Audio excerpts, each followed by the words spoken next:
Mən sənə demirəm, get marketdən arbuz al. Mən sənə deyirəm ki, get marketdən yumru düyü al, yoğurt al. Mənə lazımdır onlar. Yaxşı. 3 manat bəs eləyəcək? Hə. Bir 10 manat götür dədədən. Yaxşı 10 manat. Sən nə alacaqsan de? Ananas, arbuz. Ay bala, ananasla arbuz istəmədim səndən. Mən sənə dedim ki, nə al? Yumru alacağım. Özün gedə biləcəksən. Bura gəl, bura gəl. Özün gedib ala biləcəksən? Hə. Nə alacaqsan? Hə, yumru düyü. Sonra Sonra yoğurt. yoğurt. Bir dəqiqə, neçə manat götürəcəksən? 3 manat.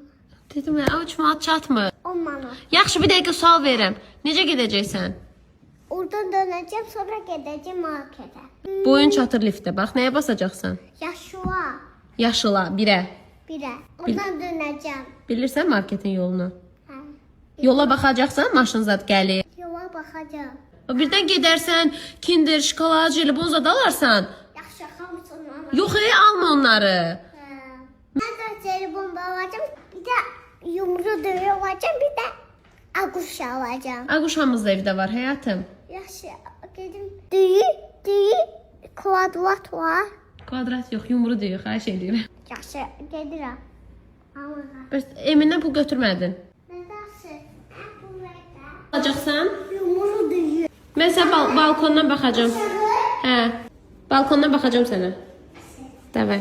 Mişi, yuxarıdayam. Gedirsən? Qabağıma bax maşına. Hə, Mişi yadından çıxmadı, nə alacaqsan? Afərin. Kimdir? Və sana yumru düyü. Ve Aldın? Çox sağ ol, mən səni öpüm.